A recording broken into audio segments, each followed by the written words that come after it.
Boa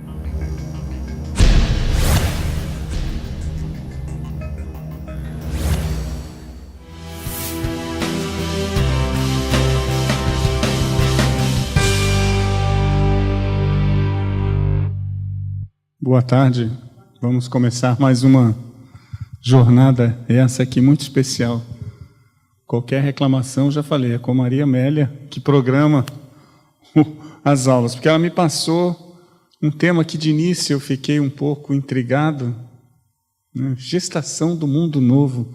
A gente havia conversado mais ou menos um pouquinho antes de terminar o semestre, e aí eu fui preparar a aula essa semana, estava pensando, e engraçado, eu pensei exatamente numa frase que depois, na leitura de hoje, a gente encontra: nós somos os herdeiros desse mundo.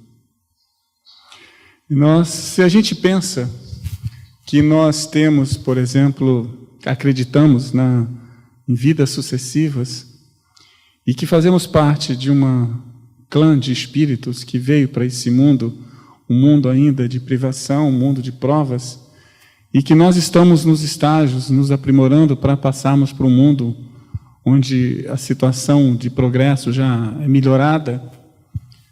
E vem a pergunta: será que nós já estamos habilitados, por exemplo, para deixarmos a vida na Terra, para irmos para outros mundos materiais, em outras reencarnações, ou ainda estamos ligados a esse mundo? E por aí que veio meu pensamento: nós somos os próprios herdeiros desse mundo que nós administramos. A gente não acredita na vida após a morte, não acredita na possibilidade de um retorno à vida física para aprimorarmos nossos aprendizados aqui, a nossa escola. Então vamos voltar para aqui. E nós estamos construindo o mundo do futuro. Hoje nós estamos programando o nosso mundo de amanhã. Quando a gente fala em mundo futuro, pensa em mundo físico, a gente sempre pensa no mundo futuro dos nossos filhos, nossos netos, trinetos e aí por gerações futuras. Mas nós estaremos nessas gerações futuras. Então esse mundo a gente tem que começar, nós que somos espiritualistas, que acreditamos na reencarnação, temos que começar a fazer alguma coisa para que prepararmos, gestarmos esse mundo futuro que nós vamos voltar. Temos uma situação muito egoísta de transferir o problema para o outro. É aquela história de botar o lixo debaixo do tapete. Isso é um grande problema, a gente vai ver na aula de hoje, que fala sobre o consumo consciente, do que nós estamos fazendo para o nosso mundo. Então nós estamos aqui numa situação, num mundo ainda que supre todas as nossas necessidades, que um mundo que tem ainda condições de alojar toda a clã de espíritos destinada a reencarnar nessa faixa de atmosfera, de matéria ainda. E vamos voltar aqui. Então somos nós os herdeiros deste mundo, estamos gestando o nosso mundo. Nós que somos espíritas também temos um problema de pensar sempre na vida espiritual. A gente sempre imagina viver na vida espiritual. Agora, vai chegar uma hora que vai acionar a campainha: chegou a tua vez. Você vai programar uma nova reencarnação. Apesar de todo o seu desempenho, toda a sua tarefa, todo o seu trabalho no mundo espiritual, é o momento agora de exercitar esse aprendizado num corpo físico. Aonde? Aqui. Então, nós não vamos poder fugir dessa situação de voltarmos a conviver nesse mundo. Vamos imaginar que as pessoas aqui, nós todos temos mais ou menos a faixa etária boa. O que era a sociedade, o que era o Rio de Janeiro nos anos 30, alguns podem ter vivenciado 40, 50, e já da minha fase, anos 60, anos 70, e o que é hoje? Eu me lembro, quando eu vim do interior de São Paulo, Eu vim estudar e morava em Niterói. Tinha um primo que estudava na UF, eu cheguei, ele já morava aqui, eu fui estudar. E a gente ia à praia, na região ali de Camboinhas, de Piratininga, e eu me lembro que a gente parava o carro e levava uma tarrafa e da estrada jogava tarrafa na lagoa e pescava camarão, na lagoa de Piratininga, da estrada. Há pouco tempo teve uma festa de casamento, fazia muito tempo que eu não retornava ali, muito tempo mesmo, talvez uns 30 anos que eu não via a região. Eu fiquei impressionado, não é a mesma região, não existe mais a lagoa. Hoje, perto da estrada, você tem uma cidade. Como em pouco tempo, 30 anos, a gente conseguiu degradar tanto uma região que era tão bonita. Quer dizer, quem fez aquilo ali? Somos nós. Estamos sofrendo a consequência dessas atitudes. Então, quando a gente começa a falar sobre mudança climática, a gente pensa que não vai sentir a ação desse problema. A gente acha que não é verdade isso. Algumas pessoas defendem essa ideia, típico do novo presidente dos Estados Unidos, que isso tudo é balela, que não existe alteração climática. É notável que nós já passamos por processo de mudança. Olha as condições de chuva, de frio, de calor, nesses 30, 40 anos que a gente tem de existência. A gente já sente isso. Então, você está vendo uma mudança que é constante, está acelerando num ritmo mais rápido e está alterando toda a possibilidade de vida aqui na Terra. Então, se nada for feito, se nada for alterado, algumas cidades vão sumir. Por exemplo, uma das programações é que o nível do mar comece a subir e a parte costeira nossa toda vai ser alagada, ou seja, o rio já com chuva já fica debaixo da água. Então, numa mudança muito mais radical, vamos ter que navegar como Veneza. Isso é fato real. Quem é da região do norte do estado do Rio, que tem ali perto da foz do rio Paraíba, em Atafona, a cidade está sumindo. O mar está avançando, está destruindo. Outro dia eu vi uma cena na televisão, era um hotel, uma pousada, um edifício de 2 andares grande, e o cara estava filmando o momento que, pela ação do mar, aquilo veio abaixo. E ele fala, 2 anos atrás tinha gente que estava ali dentro. Então você nota, isso é real, é constante. Essa situação de alteração do meio ambiente vai provocar uma dificuldade na vida da Terra. E nós que vamos voltar aqui nas outras existências, vamos sentir toda essa problemática. Então a gente vai abordar aqui hoje a questão do consumo consciente. Então tem uma foto aqui que eu achei muito interessante, e aquela frase: do ponto de vista do planeta, não existe como jogar lixo fora, porque não existe fora. Ou seja, tudo que geramos fica na Terra. Todo o lixo que jogamos fora retorna. E aí a gente já começa a ver a responsabilidade de cada um nessa condição. Olha a montanha de lixo, aqui tem uma foto, a luz não está muito... Tem um indivíduo aqui mostrando, será que a gente queria um planeta desse jeito? Será que é isso que a gente quer? Será que é a condição de vida numa situação dessa? Mas a gente tem necessidade de coisas, nós precisamos de coisas, consumimos.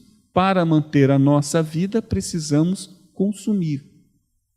Esse consumo consciente, esse consumo responsável, é que deve ser levado em conta, deve ser uma postura para construirmos o mundo do futuro.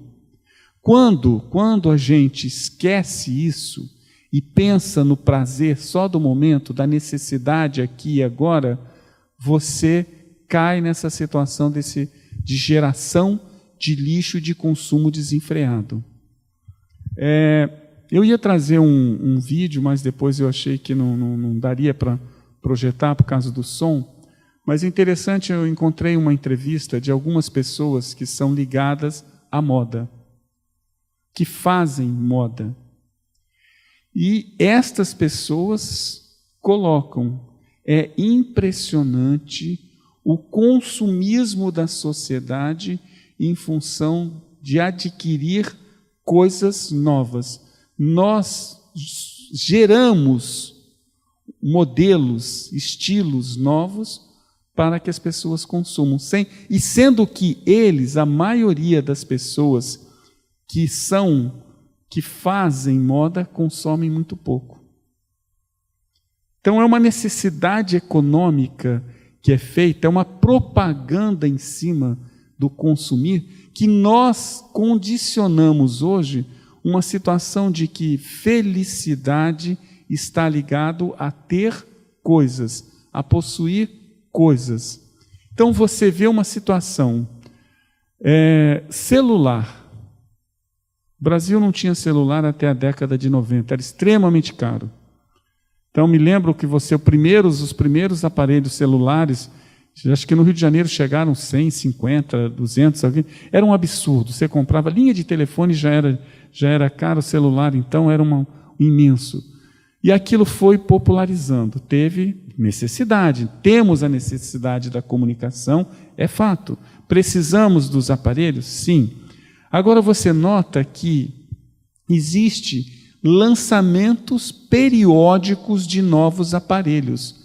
Outro dia eu estava lendo uma cronista que é especializada em equipamentos de celular, comentando sobre os últimos lançamentos, que acontece geralmente nessa fase de abril até setembro, as grandes companhias lançam seus modelos anuais. E ela dizendo, a mudança de um para o outro é muito pequena. Você não tem alteração na qualidade técnica do produto, porque já chegou num nível de estágio que para você ter uma chamada inovação disruptiva, você mudar aquele conceito, já é muito pouco. Mas você tem estilo, você tem desenho, você tem aparência, e é isso que as pessoas vão atrás. Às vezes ela fala, o equipamento que você vai comprar, tecnicamente é inferior ao que você tem, mas como a propaganda te faz crescer no meio da sociedade apresentando o último modelo do celular, você busca esse prazer não pela necessidade do equipamento, mas pela vontade de se destacar no seu meio com aparelho de última geração. É da mesma forma com o carro. Quantos modelos de carro existem? Muitos.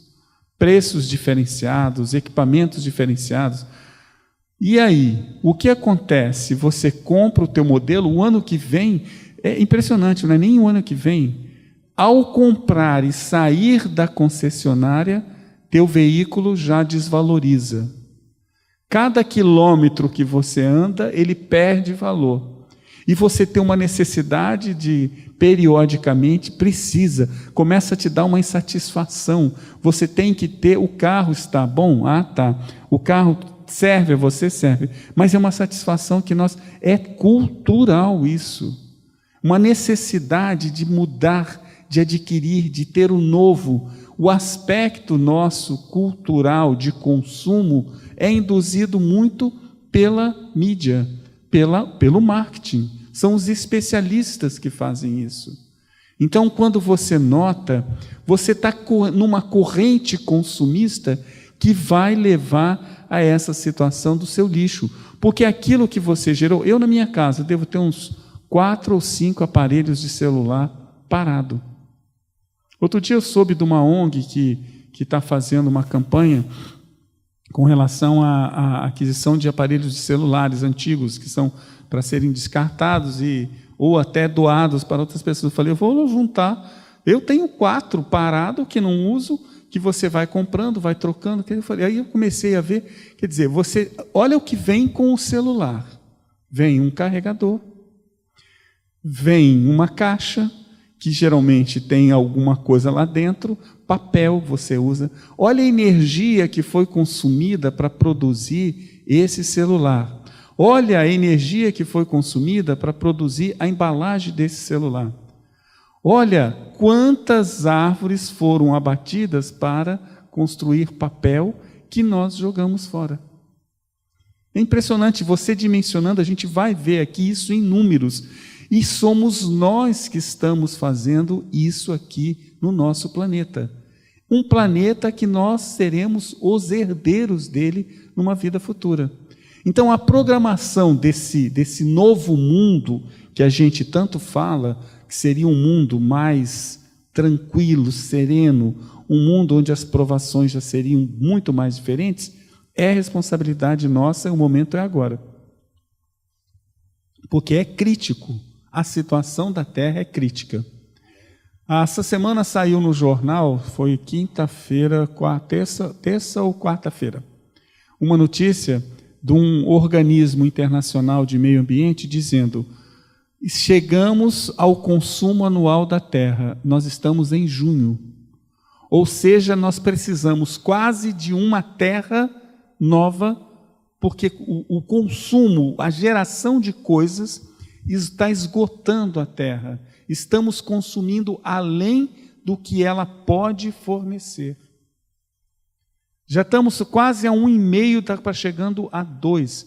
A estatística é que na década de 2030, nós estaremos necessitando de 2 terras se o nível de consumo estiver aumentando. É tanta coisa, e você fala assim, não, mas não parece, tem tanta água. A minha formação específica no meu curso de doutorado foi em esgoto. É impressionante o que a gente vê com o problema de esgoto. Água, em 1992, foi quando eu comecei a me interessar um pouco pela área. Teve a Eco 92, eu fui umas entrevistas de uns especialistas que ele falava isso. Por volta de 2020, a água vai acabar. Eu achei uma barbaridade. Como a água vai acabar? Ele falou, a água potável vai acabar por volta de 2020. Bem, nós estamos em 2017, o ano passado São Paulo teve uma crise hídrica impressionante. Não tem aonde tirar água para suprir a necessidade da cidade de São Paulo. A água está acabando antes de 2020. O Rio de Janeiro não está tão distante, porque a gente acha que não falta água, que o problema era de São Paulo. Nós estivemos muito próximo do racionamento que teve São Paulo. Muito próximo. Muito próximo. A única fonte de água, de captação de água que a gente tem aqui é o Paraíba. Altamente poluído. Então, é o rio que mantém várias cidades extremamente poluído. Aí você tratar a água poluída é muito caro, muito caro. Nós não pagamos o preço real da água. A água vai ser o que eles chamam a commodity do futuro. A água vai ser mais caro do que petróleo, vai ter mais valor do que petróleo. Ter água vai ser uma riqueza muito grande. E isso é a grande preocupação nossa com relação à Amazônia. Então, nós temos muita água, mas desperdiçamos muita água. A gente vai ver aqui, então, essa questão do consumo consciente. Então, quando a gente fala em programação, gestação de um mundo novo, a palavra sustentabilidade vem em primeiro lugar. E eu coloquei essa questão, sustentabilidade vezes o consumo. O que é sustentabilidade? É a primeira pergunta que vem. Por quê? Você tem, como eu disse no início, nós temos necessidades. Precisamos de coisas para sobreviver. Não existe a utopia de que a natureza vai entregar tudo para você e você vai sofrer. Isso é utópico, a gente tem que ser realista. Precisamos de coisa. Mas essa sustentabilidade, o que significa?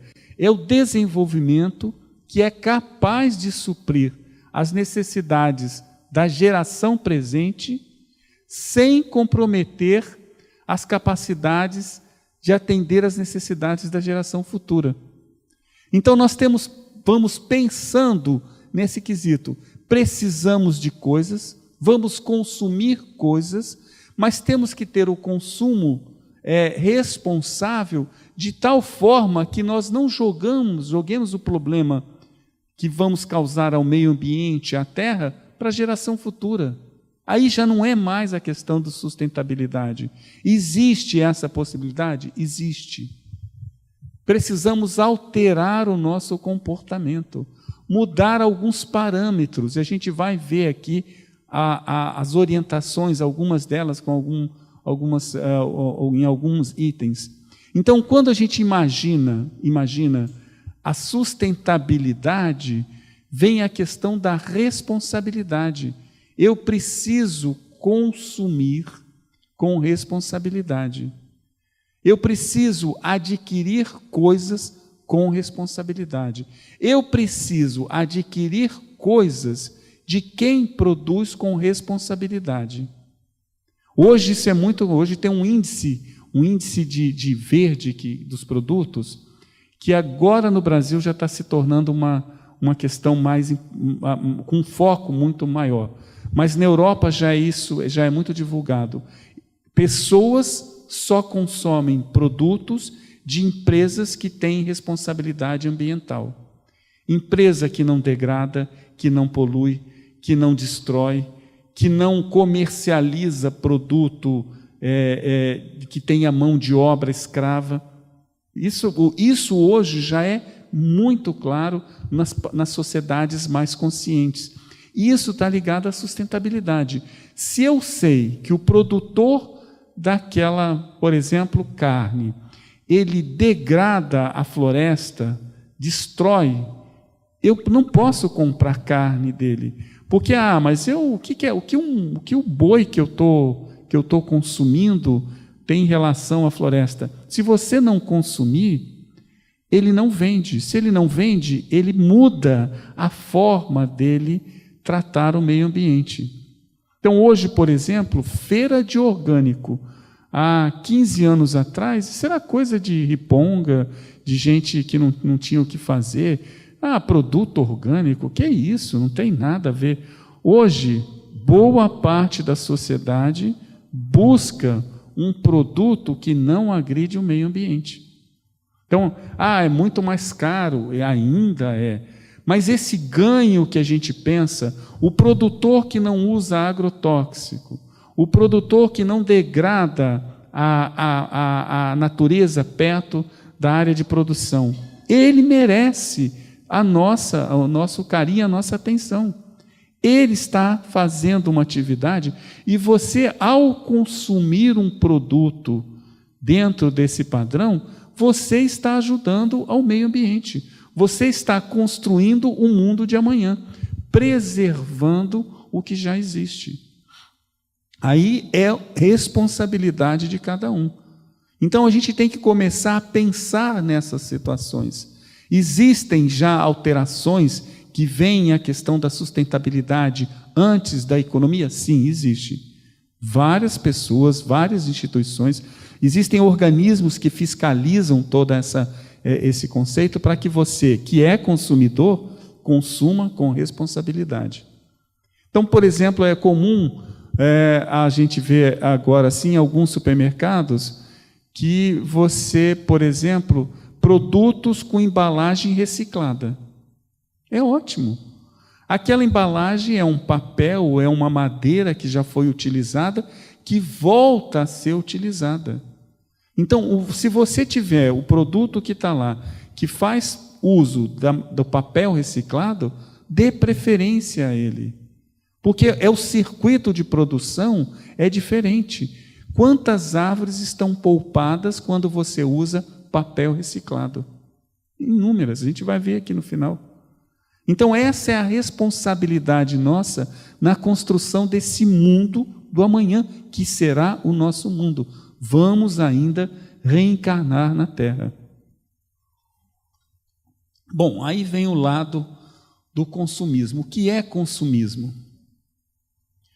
Bom, o termo já diz que É um estilo de vida baseado no consumo exagerado e contínuo.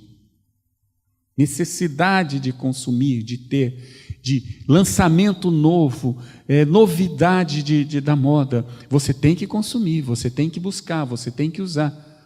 Eu conheci uma pessoa que era fanática em sapato. E ela dizia uma coisa que eu não acreditava, que ela tinha mais de 250 pares de sapato. Eu achei que não fosse verdade. Um dia, ela fez uma festa de aniversário na casa dela, e ela chamou. A primeira coisa, vem cá, eu queria ver aquela coleção de sapato que você disse que tem. Eu fiquei impressionado, tinha mais de 250.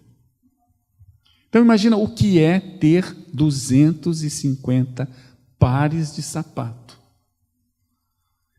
Essa sim, você tem o direito de ter? Eu acho que tem. Mas é a sua responsabilidade com relação a tudo que está vindo, ao mundo.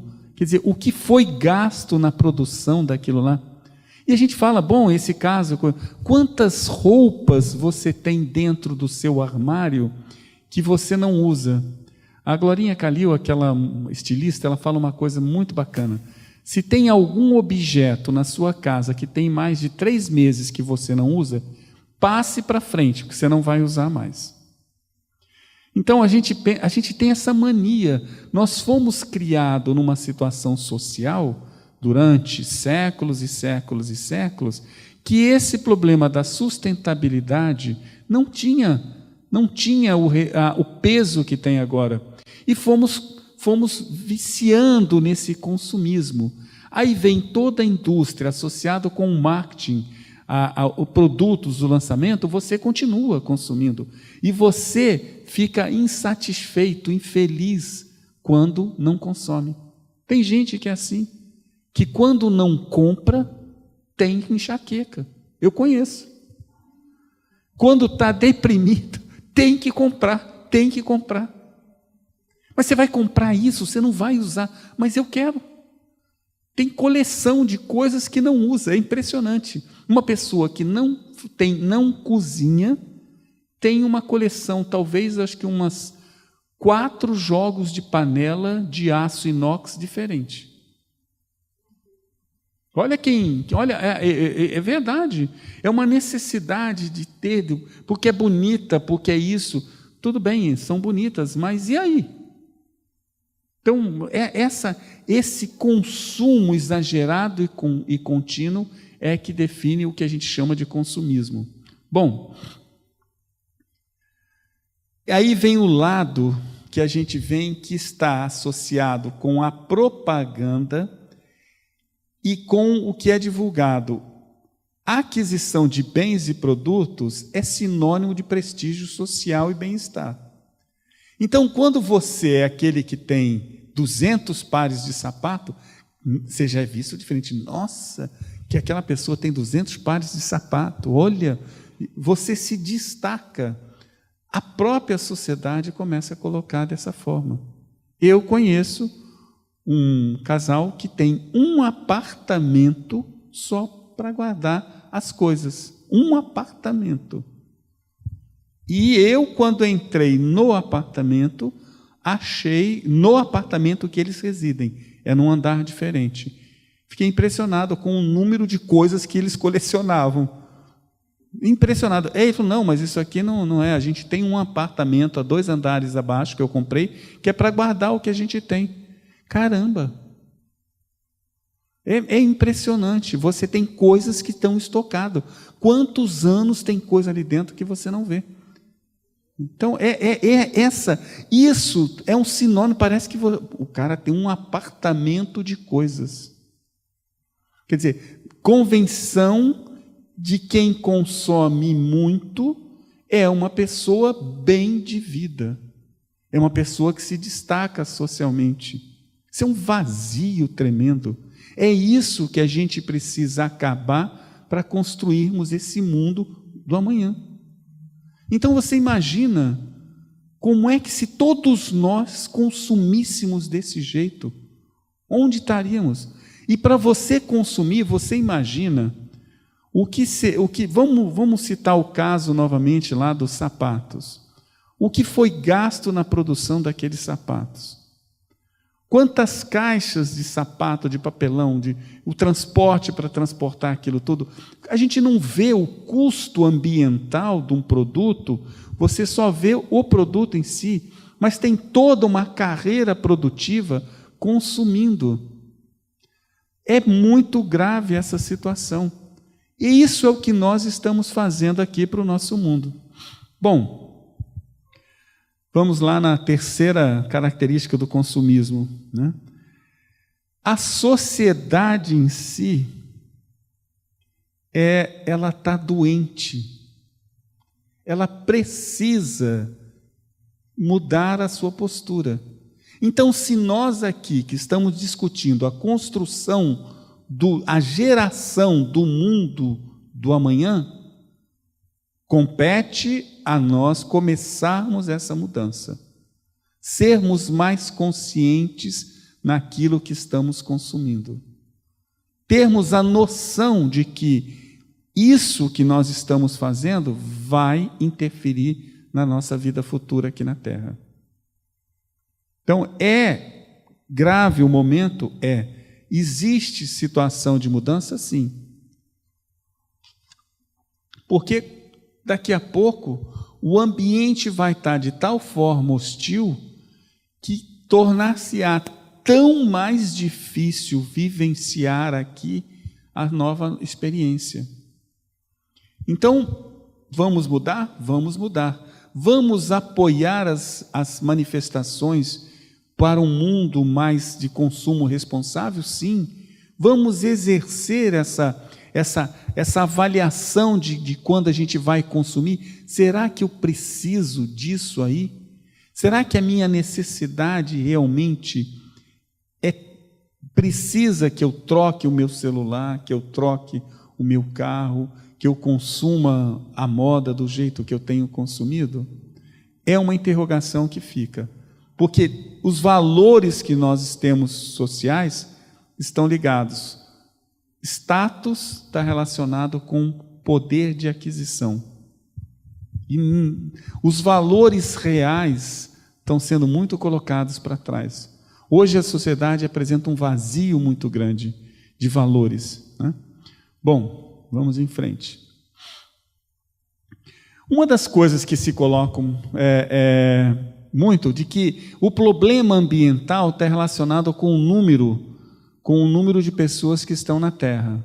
Quer dizer, a população cresceu de uma certa forma, então o número de pessoas já atingiu um ponto que a Terra não comporta esse número de pessoas. Isso é uma falácia, isso não é verdade. O que tem, sim, é o estilo de vida consumista que está dificultando a convivência social.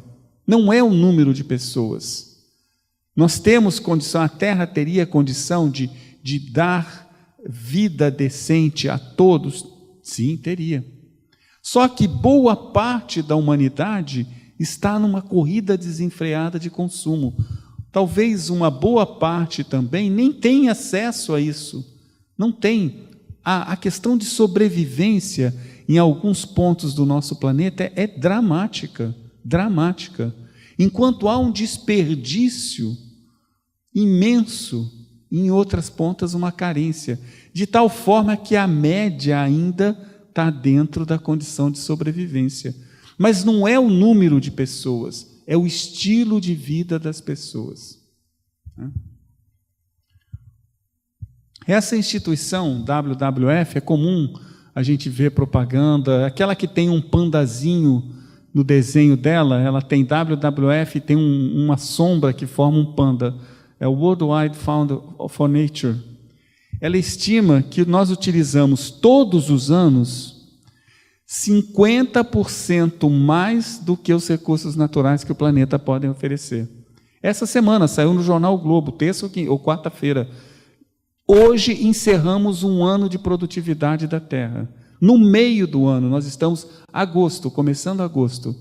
Ou seja, metade do seguinte do ano já é excesso, a Terra já não tem condições. São dados estatísticos, confiáveis, que são levantados. Ou seja, 50% a mais dos recursos naturais que o planeta pode oferecer. Quando a gente fala recursos naturais que ele pode oferecer, para sustentar a vida com dignidade, estamos gastando o nosso seguro. Você imagina, você tem lá o seu orçamento mensal e você tem a sua poupança aplicada em algum investimento. Mas todo mês você saca um pedaço daquela sua poupança. No mês seguinte você saca mais um pedaço. Vai chegar uma hora que vai acabar. Não está entrando mais dinheiro naquele investimento, vai acabar. Qual é a situação que tem que ser feita? Eu preciso mudar o meu estilo de vida. Porque o meu orçamento está acima daquilo que eu tenho condições de gastar. É básico. Isso qualquer gestão mínima que você faça na sua vida já está desse jeito. Aí a gestão ambiental. Nós estamos gerando que qualidade de mundo? São dados reais, né? Se os padrões atuais de consumo e de exploração dos recursos naturais se mantiverem, precisaremos de pelo menos mais um planeta para viver. Aonde? Como? Que lugar? De que forma? Precisaremos, isso já na década de 30, que o texto fala, do ano 2000, entre 2030 e 2050, é como se a gente precisasse de mais uma Terra. E aí? Para tirar recursos naturais. Não há como. Por isso que nós estamos gestando esse mundo que vai ser o nosso futuro. Nós temos aqui, vamos supor, desencarnamos aqui nos próximos 5, 10, 15 anos. Vamos estar voltando, talvez, numa nova jornada na Terra, na faixa de 2040, 2050, 2060. Naquilo que nós hoje construímos. É lá, e aí? Somos nós que estamos gestando esse mundo. Então, essa postura, essa alteração de comportamento é fundamental. Eu trouxe aqui 2 quadros, eu falo sobre a água, porque a água é vida. A água é um problema real no mundo imenso. Então, vamos botar um caso real. A Califórnia, nos Estados Unidos. A Califórnia, ela tem uma carência de água. A Califórnia é proibido regar jardim ou lavar carro. Se você existem leis em algumas cidades que se você desperdiça água, o teu vizinho te denuncia na prefeitura e você recebe uma multa muito grande. Então tem situações, isso eu presenciei, em que é feita, por exemplo, o sujeito viaja e por um processo qualquer há um vazamento na casa. O vizinho liga para o serviço de água e diz: olha, eu passei em frente da casa tal, está escorrendo água pela calçada. A prefeitura manda um fiscal, ele vai lá verificar se aquilo é real, se efetivamente estiver acontecendo, ela tem o dever, ela tem o direito, tem mais do que dever, de entrar na propriedade do cara e consertar o vazamento. A prefeitura de várias cidades, o americano tem aquelas casas com gramado bonito, consumia muita água. A prefeitura pagou para todas as casas que as pessoas tirassem os gramados e repusessem com vegetação típica de deserto. Não existe mais. Por quê? São plantas específicas que consomem muito pouca água. E você não pode ter mais um gramado, não pode. Então você vê, não é porque um país, a gente pensa muito em carência de água no Saara, na África, em algumas outras regiões desérticas, o Nordeste do Brasil. São Paulo tem uma carência muito grande. Indústrias já não estão instalando mais em São Paulo porque não consegue suprimento de água necessário para a produção. Vão buscar outros mercados. E a gente esquece dessa relação intensa que tem de qualidade de vida e progresso social e econômico. Se você não tem emprego, você não vai ter qualidade de vida. Quando a gente pensa em qualidade de vida, essa situação de fornecimento de água é muito importante. Olha a diferença que a gente vê aqui. Isso é a quantidade de água disponível para um africano na Etiópia, 9 litros por dia. Sobrevive com 9 litros por dia. No Brasil, em média, cada brasileiro consome 132 litros de água por dia. Olha isso aqui. Nos Estados Unidos e no Canadá são os maiores. 375 litros de água por dia. É o mesmo ser humano aqui, é o mesmo ser humano aqui, é o mesmo ser humano aqui. Como é que explica isso? É um consumo exagerado, desregrado, aqui e aqui. Se esse sobrevive com 9, ele está abaixo, realmente. Ele não tem água suficiente, essa condição. Mas há um desperdício muito grande. Então, a gente tem que ver, por exemplo, saber gerir toda essa problemática, saber ter consciência do uso dessa commodity. É importante, sem água não há vida.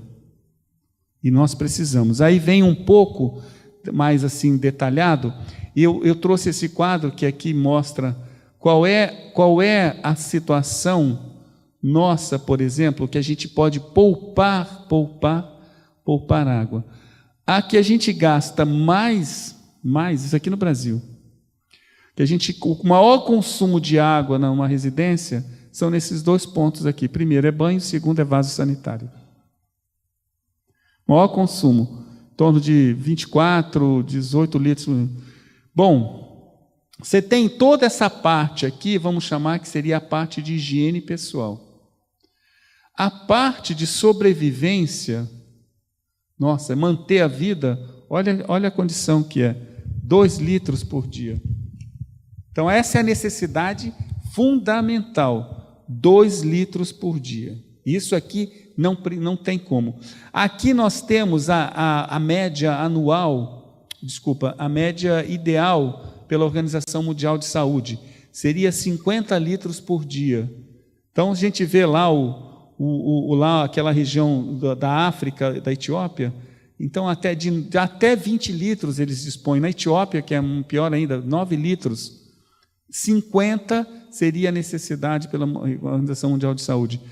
Norte-americano e o canadense gasta mais ainda. Norte-americano são 350, 340 que estava lá no outro, 600 litros por dia. Olha o desperdício. Então, é nessa hora que a gente começa a ter dimensão da quantidade. Você ao ir fazer uso do sanitário, do seu banho, você não imagina nessa quantidade que você está desperdiçando. Hoje já existem programas de reutilização de água dentro de uma casa. Você capta a água do chuveiro e usa a água no vaso sanitário. Isso poupa água para caramba, muito, muito. E isso já é uma questão de responsabilidade, captação de água de chuva.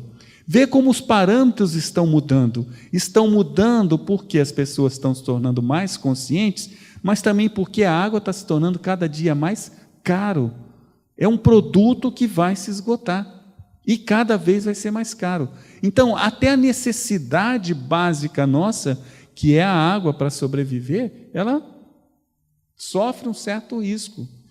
Então, a gente precisa ter essa consciência do que é essa gestão do nosso meio ambiente para que a gente possa evoluir. Bom, e aí vamos discutir alguns casos de consumo consciente.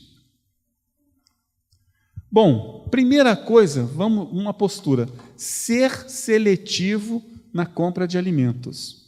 Olha só, no Brasil, em média, nas casas, se joga 20% do que se comprou, joga fora, e que poderia ser reutilizado. Se a gente pensar em valores, a gente vai ver que isso, em média, em dinheiro, representa um custo de $1 bilhão por ano em alimentos jogados fora, o que daria comida para 500 mil famílias. Isso no Brasil, é dado do Brasil. o tanto de alimento que nós jogamos fora. Compramos em excesso, jogamos. Então ele fala, o que é o consumo consciente? Você ir, por exemplo, ao mercado, à feira, e o que você vai consumir, tudo que você levar da feira, você consome. Então, a gente leva em excesso, guarda, aquilo passa, começa a apodrecer, você joga fora. Você faz comida em excesso, coloca na geladeira, não consome, dali você começa a jogar fora. É comum, isso está nosso. Então, aí começa a mudança, começa a dimensionar sua compra de forma mais consciente. Bom, o restante, a questão, essa 20% são nos lares, mas estima-se que 30% de tudo que é produzido, de todo o alimento que é produzido no Brasil, é desperdiçado. Basta ir numa feira livre. É impressionante você ver o desperdício numa feira livre.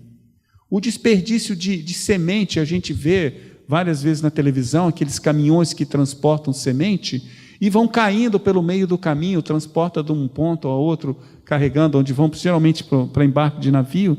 Há um desperdício muito grande. Mas feira livre é uma coisa que está tão perto da gente. Passa na próxima feira livre, olha assim, você vê como é comum, é uma doença social que a gente você nem olha, você nem vê, mas pensa, aquilo ali consumiu água, consumiu energia. Olha o transporte de todo aquele material para ser descartado ali na feira livre. Quer dizer, o alimento precisa ser cuidado. Chega porque amassou, está feio. Começa a transportar com mais cuidado. Começa a tratar o alimento com mais responsabilidade. O desperdício começa a minimizar. Mas isso não importa. Então, são posturas que a gente tem que mudar. Lixo é outra coisa também que a gente não perde. Montanhas e montanhas de lixo. Aquela foto do início. Diariamente são coletadas em torno de 100 mil toneladas de lixo no Brasil. 40% de tudo isso, ou seja, 40 mil toneladas, são materiais inorgânicos que poderiam ser reaproveitados. Lixo inorgânico pode virar adubo, uma série de lixos. Nós misturamos tudo. Hoje já existem algumas pessoas que fazem lixo seletivo, plástico, papel, vidro e orgânico. Porque se você mistura tudo isso, não dá para ser utilizado. Então, você mudar a sua postura na sua casa, mas eu separo o papel, o vidro, o metal, o plástico e o orgânico, chega lá, todo mundo junta e joga fora no mesmo caminhão. Mas você está fazendo a sua parte. Porque na hora que você faz, o outro faz, hoje já tem lixo seletivo, coleta de lixo seletivo. A minha mãe mora numa cidade do interior de São Paulo que passam 2 caminhões em dias alternados, um para lixo comum, outro para lixo seletivo. Todo mundo lá faz coleta. E às vezes eu não tenho muito hábito, você joga uma casca de fruta, joga alguma coisa, aí não. Tem o lixo de orgânico, aqui não.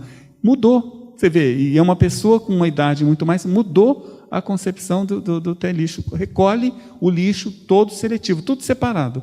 Então, é uma educação que precisa acontecer. Porque a gente está numa situação, não tem aonde você guardar lixo. Outra coisa para você minimizar seu lixo, escolher produto, como eu disse, que tem embalagem reutilizável e reciclável. Por ano, cada família joga, em média no Brasil, 47 quilos de plástico, 32 quilos de metais e 74 quilos de vidro. Por família, isso. Olha a quantidade de lixo gerado. Quer dizer, você saber usar, reciclar esse lixo, reaproveitar, separar de tal forma que o material possa ser reutilizado, minimiza muito, porque você está poupando o meio ambiente. Por exemplo, latinha de alumínio no Brasil é um exemplo para o mundo todo. Você não encontra latinha de alumínio jogada em lixo, não encontra. Por quê? Porque vale. Então a indústria, produzir alumínio gasta-se muita energia para produzir alumínio, é muito caro. A indústria começou uma campanha de receber as latas de volta, porque é mais barato para ela reciclar aquele alumínio do que produzir um alumínio novo. Então, é uma questão educacional. Você não encontra latinha de alumínio jogado fora. Encontra um monte de porcaria, mas lata de alumínio não. Então, a gente tem que pensar dessa forma. Tem que minimizar todo esse lixo. Outro caso, água. Esse da água, porque a água é vida. Olha a atitude comum. Lavar a louça com inteligência e economia. Não deixe a torneira pingando. É fato, eu faço isso, às vezes eu tomo muito conta do que está. Você vai lavar uma coisa, abre a torneira, ensaboa debaixo da torneira, pega outra coisa e a água caindo, e a água caindo. Quer dizer, vamos mudar essa postura. Não tem mais água, não tem mais água. Então, se você souber fazer a gestão da sua pia, como você vai, primeiro, remover o resíduo sólido com uma esponjinha, uma buchinha, já colocar o prato, por exemplo, quem tem lavador em casa já tem essa postura, que remove tudo que está sólido do prato e coloca lá, porque a lavadora entope e espera encher a lavadora para ligar. Por que não fazer assim quem não tem lavadora do mesmo jeito? Quer dizer, por que a gente, é uma postura, por quê? A máquina está ali, a máquina não pode ter resíduos sólidos, você tira, já vai mais limpo. A máquina trabalha bem quando está toda lotada. Vamos fazer da mesma forma, não é a lavadora, é a postura que você tem do consumo de água. Banho, que é nosso, a gente tem que... Banho consciente, você pode economizar até 96 litros de água. Tá? A gente viu que gasta lá em média 24 litros por dia, tá? Em uma semana você pode tomar banho consciente, não é falta de banho, que também é aquela, não, vamos deixar, vai chegar um tempo que a gente não vai ter água nem para banho, isso vai acontecer, se não lá vai acontecer, vai ter que ter alguma máquina que você se esteriliza. Bom, você imagina, você economizando 96 litros de água, tá? Se 4 pessoas fizerem o mesmo, a gente vai economizar 480 litros, que é o volume equivalente ao consumo de 2 pessoas por dia, só no banho. Banho consciente é aquele que você abre a torneira, se molha, fecha a torneira, ensaboa, abre a torneira e tira o sabão. E não fica lá com a água caindo, ensaboando, sai. Banho consciente é isso. O escovar os dentes consciente é a mesma coisa. Fazer barba, faço barba todo dia. Você abre, passa o creme de barba, a torneira está aberta. E você está lá, ó. A torneira está aberta. Faça as suas atitudes conscientes, com responsabilidade. Poupa-se muita água. E a água hoje é dinheiro, hein? É uma boa coisa. Para a gente estar finalizando já, gente, estamos quase na nossa hora, papel. Papel é outra coisa que a gente consome muito. Hoje com o advento da mídia digital, você hoje já está poupando muito papel. Hoje, por exemplo, quem é assinante de jornal papel paga mais caro do que quem é assinante de jornal eletrônico. Porque tem a impressão, tem o transporte, tem o papel. Isso está uma campanha de abolir impressão em papel, porque é caro, está muito caro. Mas vamos lá. Cada brasileiro gasta, em média, 2 árvores com papel que utiliza em um ano. Se reutilizasse ou reciclasse o papel que usa, salvaria 1,5 árvore por ano. Nós temos necessidade de papel. Então, vamos supor, são 2, você tendo o consumo consciente do papel, você poupa 1,5. Tá? E além do que, isso economizaria 2.000 litros de água e 120 litros de petróleo. Por quê? Esse papel precisa ser produzido, ser transportado, então tem um custo que a gente não está acostumado a pensar. Quando falo em papel, penso o consumo de árvore, mas para produzir o papel há um consumo muito grande de energia e água. Se você poupa, você vai então ajudar o meio ambiente. Olha o resultado do que tem aqui. Vamos supor 10 milhões de brasileiros fazendo esse consumo consciente de papel. Seriam 15 milhões de árvores por ano poupada. 200 mil, a água seria suficiente para abastecer uma cidade de 200 mil habitantes, que não seriam gastos na produção de papel. E não seria queimado 1 bilhão e 200 mil litros de petróleo.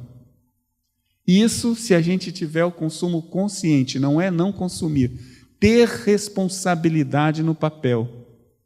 Então, quando a gente vê hoje é comum impressora nas casas, houve aquele boom todo mundo que tem computador tem impressora, se imprimia todo mundo. Hoje isso já é uma postura negativa, as empresas hoje estão recolhendo as impressoras. Então você vê, eu recebo alguns e-mails de empresa que vem escrito embaixo, só imprima esse documento se você tiver extrema necessidade. Tá certo, tem que ser assim. Eu, para mim, proibia qualquer impressora, não tem necessidade. Porque hoje todo mundo tem condição de transportar via digital aquele documento.